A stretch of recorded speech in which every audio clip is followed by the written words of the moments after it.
Hello hello les scorpions et bienvenue pour votre tirage sentimental pour la semaine du 6 au 12 octobre 2025. On va commencer tout de suite par les énergies principales du tarot ici qui sont l'as de bâton et le cavalier d'épée. Alors avec l'as de bâton, il y a une idée d'énergie, de feu, d'impulsion, de nouveau départ. Vous avez envie d'agir, d'avancer, de reprendre votre vie sentimentale en main pour lui donner un nouveau souffle. Mais avec le cavalier d'épée, on nous dit attention parce qu'ici, ce cavalier-là, il peut agir vraiment de manière assez tranchante.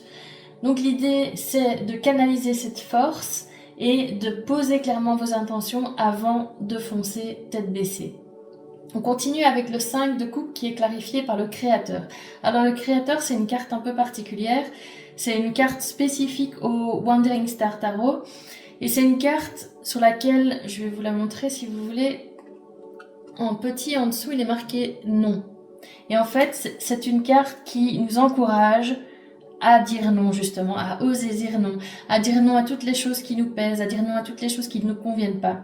Donc ici, pour moi, l'ensemble des deux cartes, c'est de se dire, il faut transformer cette douleur du passé en quelque chose de concret pour bâtir le futur. Avec le jugement et la mort inversée, ici on nous parle d'un cycle qui doit se fermer pour laisser place à une renaissance. Le jugement, c'est vraiment la carte de l'éveil, de réaliser quelque chose, voilà, de prendre conscience de quelque chose. La mort inversée, elle nous parle d'une difficulté, d'une forme de résistance à vouloir justement tourner la page. Mais, donc ça veut dire qu'en gros, il y a quelque chose du passé qui vous retient, mais vous ouvrez les yeux sur le fait que cette chose du passé vous retient, ou que ces blessures du passé vous retiennent.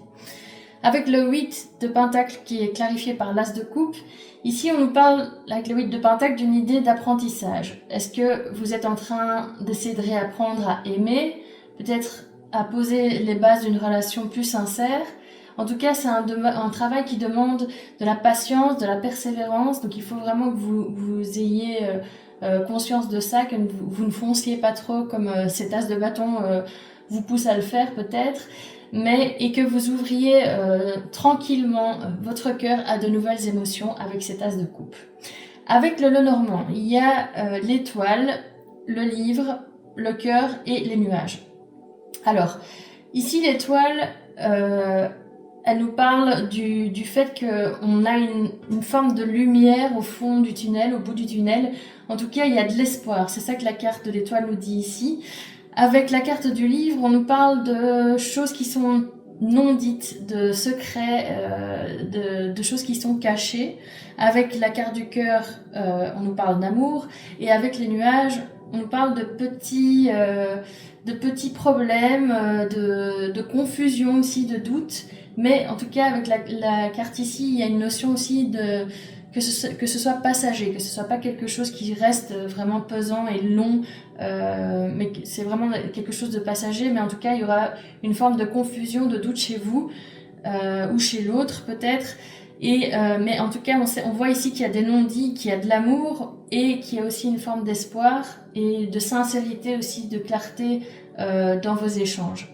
Donc en résumé, pour moi, cette semaine, les scorpions, il y a une grande énergie de nouveau départ, mais aussi une peur peut-être de tourner la page sur le passé et de lever certaines zones d'ombre.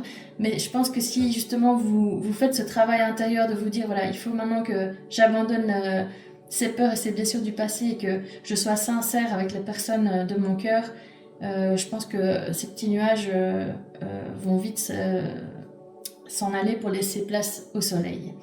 Voilà, j'espère que cette guidance vous a plu, qu'elle a résonné en vous. Si c'est le cas, n'hésitez pas à la liker, à me faire part de vos retours en commentaire et puis à vous abonner à ma chaîne pour recevoir les prochains messages.